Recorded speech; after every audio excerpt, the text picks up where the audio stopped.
Hi friends, welcome to my channel ఇట్లు మీ శ్రీకాకుళం పిల్ల. ఎలా ఉన్నారండి అందరు? మీ అందరు బాగుండాలి, అందులో నేను కూడా ఉండాలి. అలా మంచి కురిసే వేళలో చాలా ప్రశాంతంగా ఒక చిన్న వీడియో క్లిప్ అయితే షూట్ చేశానండి. మీ అందరితో షేర్ చేస్తే చాలా బాగుంటుంది అనిపించింది. ఎందుకంటే మంచి కురిసే టైంలో అయితే చాలా మంది ఈ టైంకి నిద్రపోతూ ఉంటారు, లేకపోతే పండుగ రోజులన్నీ నిద్ర లేచిపోయారా, భోగి మంటల దగ్గర వెచ్చవెచ్చటి నీళ్ళు చక్కగా కాచేసి పోసుకున్నారా, అలాగే కందమూల దుంపలు కానీ మన భోగి మంటలో వేసి కాల్చారా, తిన్నారా? కింద కమెంట్ సెక్షన్ లో షేర్ చేయండి. మరి నేనైతే పండగకి ఒక నెల రోజుల ముందర నుంచి సందడి స్టార్ట్ చేసేసానండి. షాపింగ్ స్టార్ట్ చేశాను. అలాగే మనం కుట్టుకోవడం, టైలర్కి ఇవ్వడం, వాళ్ళు మనకి మళ్ళీ పండగ టైంకి ఇచ్చేయాలి కదండి, మన ఫోటోషూట్ ఇవన్నీ ఉంటాయి కదా. అయితే ఈ వీడియోలో మటుకు నేను షాపింగ్ ఏంటి నేను ఎడిట్ చేయలేదండి, జస్ట్ ఇంట్రో చెప్పడానికి మాత్రమే ఈ వీడియో క్లిప్ అయితే షేర్ చేశాను అనమాట. వీడియో అంతా కూడాను నేను సంక్రాంతి కోసం చేసిన పిండి వంటలు ఈ వీడియోలో షేర్ చేస్తున్నానండి. హోప్ మీ అందరికీ నచ్చుతుందని అనుకుంటున్నాను. ఒక చిన్న లైక్ ఇవ్వండి, అలాగే సబ్స్క్రైబ్ చేయండి. సబ్స్క్రైబ్ చేసి సపోర్ట్ చేస్తున్న ప్రతి ఒక్కరికి కూడా మనస్ఫూర్తిగా థ్యాంక్స్ చెప్పుకుంటున్నానండి. అండ్ పిండి వంటలు కూడా చాలా ఈజీ ప్రాసెస్ లో, అలాగే ఫస్ట్ టైం చేస్తున్న వాళ్ళు కూడా ఈ వీడియో చూసి చక్కగా మీరు చేసి వచ్చనమాట. ఫస్ట్ ఆఫ్ ఆల్ మనకి సంక్రాంతి అంటేనే హరిదాసులు, అలాగే గుమ్మ నిండా రంగురంగు ముగ్గులు, ఇంటి నిండా చుట్టాలు, అలాగే పిండి వంటలు కదండి. ఇవన్నీ చాలా ఫేమస్ అనమాట. సో మా ఊరికి కూడా హరిదాసులు వచ్చారండి. వీళ్ళైతే 2 గ్రూపులుగా వచ్చారనమాట. ఒకటి భోగికి ఒక 2-3 రోజుల ముందరగా వచ్చారనమాట. అండ్ నెక్స్ట్ వచ్చేసి గంగిరెద్దుతో సహా వచ్చారండి. నేను వీళ్ళిద్దరికి కూడా బట్టలు పెట్టాను, అలాగే డబ్బులు కూడా కట్నం రూపంలో ఇచ్చానండి. వీళ్ళు ఏంటంటే మనలో ఉన్న నెగిటివిటీ వీళ్ళు తీసుకుంటారు, అలాగే పాజిటివిటీ ఇస్తారని చెప్పేసి ఇదొక నమ్మకం అండి. సో ఇదే మేము ఫాలో అయిపోతున్నాం అనమాట.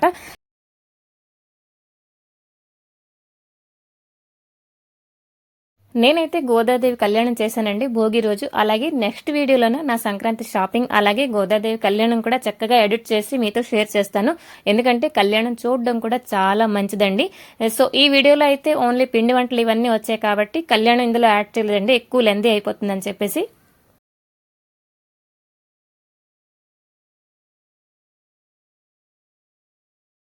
సో మీ అందరు కూడా భోగి భోగభాగ్యాలు అందుకోవాలని మనస్ఫూర్తిగా కోరుకుంటూ ఇప్పుడైతే నేను రెసిపీలోకి వచ్చేసాను. మీరు చూస్తుండగానే ఐడియా వచ్చేసి ఉంటుంది మేబీ. నేనైతే లడ్డూలు చేస్తున్నానండి. నేనేంటంటే కొంచెమే చేశాను, అంటే నాకు ఒక 3-4 కుటుంబాలు ఉన్నాయండి, వాళ్ళకైతే నేను పంచి పెడతాను, అలాగే నైవేద్యం పెట్టేసి పంచి పెడతాను అనమాట. ఎక్కువ చేసి స్టోర్ చేయడం అనేది కాకుండా ఎంత కావస్తే అంత అనమాట. సో కట్ చేసేస్తే ఇక్కడ చూడండి, ఏ బౌల్ అయితే మీకు కొలతగా అంటే వైట్ది చూసారు కదా, దాంతో నేను కొలత పెట్టుకున్నాను అనమాట దానికి. సో 2 బౌల్ వరకు శనగపిండి తీసుకున్నానండి. ఈ పిండి కన్సిస్టెన్సీ మనకి ఎక్కువ పలచగా కాదు, అలాగే ఎక్కువ చిక్కగా కూడా ఉండకూడదు అనమాట.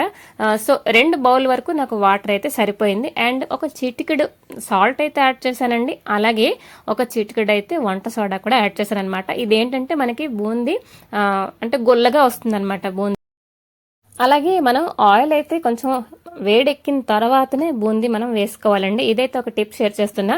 కొంచెం ఒక ట్రిప్ వేసేసారనుకోండి, అది తీసిన తర్వాత ఒక్క గడి ఆగండి, ఆగిన తర్వాతనే మరో ట్రిప్ వేయండి.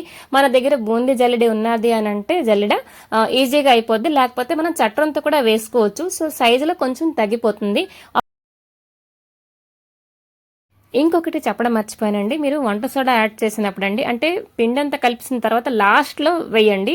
వంట సోడా వేసిన తర్వాత ఎక్కువగా మరి కలపొద్దు, అలాగైతేనే మీకు బూందీ చక్కగా క్రిస్పీగా వస్తుందండి. ఆయిల్ కూడా ఎక్కువ మనకి పీల్చదు అనమాట. చూస్తున్నారు కదా, మరి ఒక ట్రిప్ వేసిన తర్వాత అయితే నేను ఒక గడి ఆగాను అనమాట. అండ్ బూందీ చేసినప్పుడు అయితే మన పొయ్యి చుట్టూరా కూడా అక్షంతల్లాగా బోల్డ్ అన్ని పడిపోతాయండి. అవన్నీ క్లీనింగ్ అనేది డబల్ అండి, త్రిబుల్ పని అనమాట మనకి.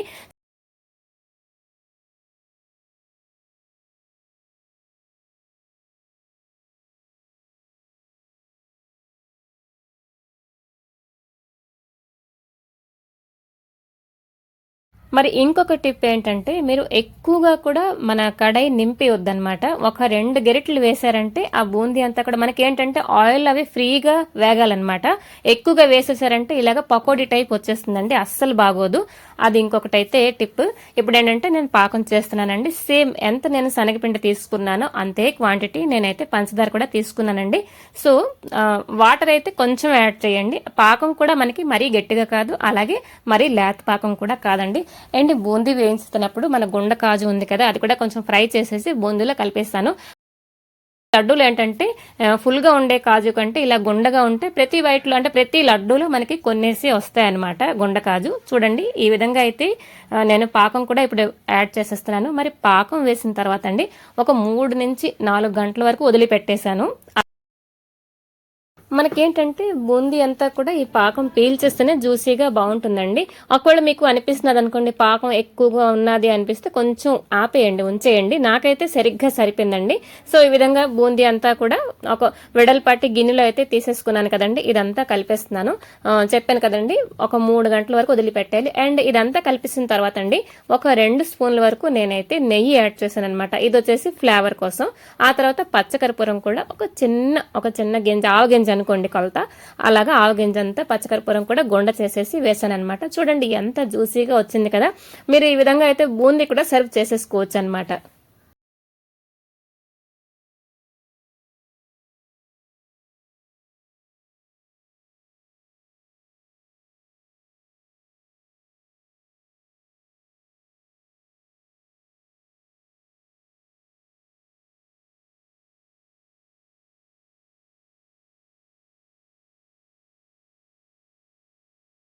ఒకవేళ మీకు లడ్డు కలర్ఫుల్ గా చూడాలి అనుకుంటే లాస్ట్ ట్రిప్ బ్యాటర్ లోన కొంచెం ఫుడ్ కలర్ అయితే యాడ్ చేసేయండి. అది ఇందులో కలిపేశారంటే మీకు మధ్యలో రెడ్ గా వస్తుంది, బాగుంటుంది అనమాట. సో ఈ విధంగా అయితే నేను లడ్డూలు చుట్టేస్తున్నానండి.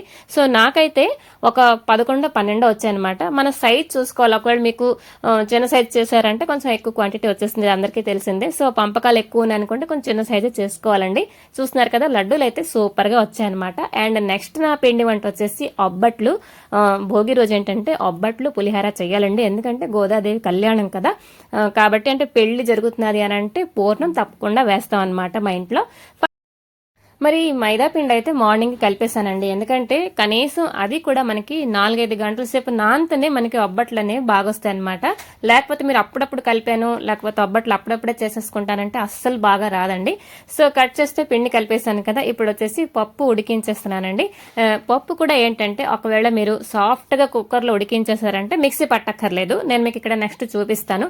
సో ఇంకేంటండి పండగ సంగతులు, ఎలా సెలబ్రేట్ చేసుకున్నారు ఏంటి అని కమెంట్ సెక్షన్ లో తప్పకుండా షేర్ చేయండి. అండ్ ఒబ్బట్లు కూడా నేను మీకు మొత్తం ప్రాసెస్ చెప్తాను. ఫస్ట్ టైం చేసే వాళ్ళు కూడా ఈజీగా చేసేస్తారు.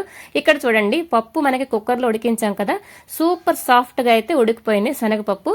ఇంకోటి ఏంటంటే ఒబ్బట్లు చేయడానికి కొంచెం ఒక అరిటాకు ఉంచారంటే సూపర్ ఫ్లేవర్ వస్తుంది, చాలా చక్కగా వస్తుంది అనమాట. అది మీకు దొరకలేదు అని అంటే మన ఆయిల్ ప్యాకెట్ ఉంటుంది కదా, అది చింపేసి కూడా మీరు చేసుకోవచ్చు. సో చూడండి, నేనైతే మన స్మాషర్ తోటి శుభ్రంగా స్మాష్ చేసేసాను. ఒకవేళ మీరు ఉడికించినప్పుడు కొంచెం బద్ద టైప్ ఉన్నది అని అంటే చక్కగా మిక్సీ పట్టేయండి, ఏం పర్వాలేదు. సో ఇక్కడ పూర్ణం రెడీ చేసుకుంటున్నాం కదా, కడాయిలో కొంచెం నెయ్యి వేసుకున్నానండి. నేను ఎప్పుడూ కూడా పూర్ణం చేసినప్పుడు ఇలా నాన్ స్టిక్ కడాయిలో చేస్తాను. దాంతో ఏంటంటే అడుగంటేదు. మీకు కానీ ఒక నార్మల్ కడాయిలో చేశారంటే సగానికి కొంచెం అది అడుగంటేస్తుంది, అది మనకి పనికిరాదు. సో నాకు ఇది ఈజీగా అనిపిస్తున్నదని చెప్తున్నా. సో ఇక్కడ కూడా ఎంత నేను శనగపప్పు తీసుకున్నానో పంచదార కూడా అంతే తీసుకున్నానండి. ఒకవేళ మీరు బెల్లంతో చేద్దాం అనుకున్నా కూడా చేసుకోవచ్చు. మా ఇంట్లో కొంచెం ఇష్టపడారండి, సో పంచదార యాడ్ చేశాను అనమాట. అండ్ పంచదార కలిపిన తర్వాత అండి ఇది మొత్తం మనకి పలచబడిపోతుంది. పంచదార కరిగిన తర్వాత మన పూర్ణం అంతా కూడా పలచబడిపోయి మళ్ళీ అది చెక్కబడుతుంది అనమాట. మీరు కొంచెం ఓపిక తోటి అలా కలుపుతూ ఉండాలి. నెక్స్ట్ నేను కొంచెం ఇలైచీ కూడా పౌడర్ చేసి వేసానండి. ఒక 2 ఇలైచీలు అనుకోండి వేసాను.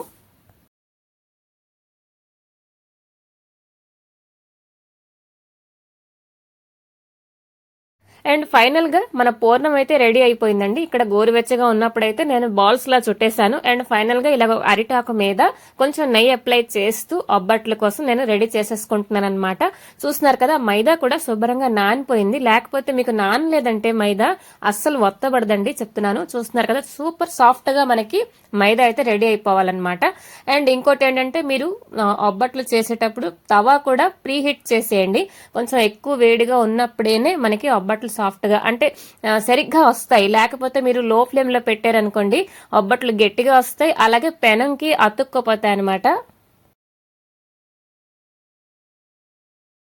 ఇక్కడ ఒబ్బట్ల విషయంలో అయితే మరొక టిప్ మీతో షేర్ చేద్దాం అనుకుంటున్నాను. మీరు పూర్ణం అంతా రెడీ అయిపోయి అంటే చల్లారిన తర్వాత అది ఒకవేళ ఎక్కువ గట్టి అయిపోయింది అనుకోండి, ఒత్తబడట్లేదు అనుకోండి, అప్పుడు ఏం చేస్తారంటే మరి కొంచెం సిమ్ ఫ్లేమ్ లోన మన పూర్ణం అంతా కూడాను స్టవ్ మీద పెట్టండి. ఒక్క 5 నిమిషాలకి మళ్ళీ అది సాఫ్ట్ గా తయారైపోతుందండి. ఏదో గట్టి అయిపోయింది అని చెప్పేసి పాడైపోయింది అని చెప్పేసి మీరు వరి అవ్వనక్కర్లేదు. కొంచెం వేడి చేస్తే మళ్ళీ అది సాఫ్ట్ అయిపోతుంది అనమాట. ఆ టైంలో మీరు చక్కగా బాల్స్ చేసేయచ్చు.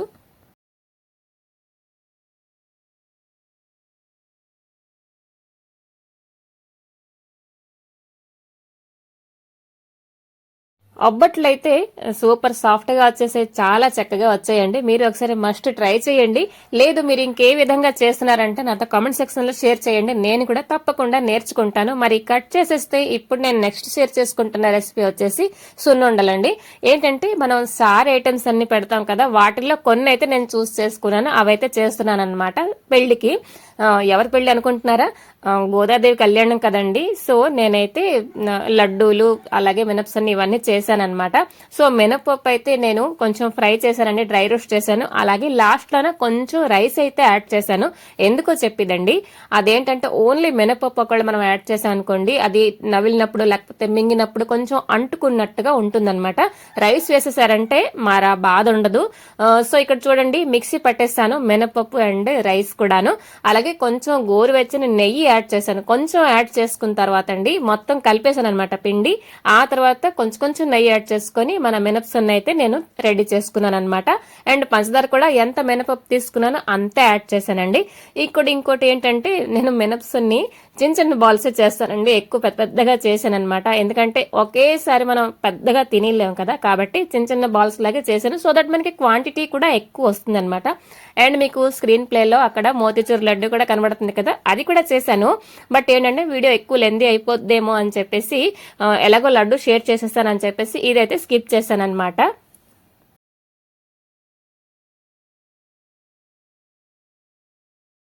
సరేనండి, ఈ వీడియో అయితే ఇక్కడ టర్న్ చేద్దాం అనుకుంటున్నాను. మీరు కూడా సంక్రాంతి రోజు చక్కగా పిండి వంటలు అవి చేసుకున్నారా? ఏంటంటే పిండి వంటలు చేసుకున్నారా? నాతో కామెంట్ సెక్షన్ లో తప్పకుండా షేర్ చేయండి. అలాగే ఈ వీడియో ఎలాగున్నదో అనేది కూడా కామెంట్ చేయండి. మరొక మంచి వీడియోతో మీ ముందుకు వస్తాను.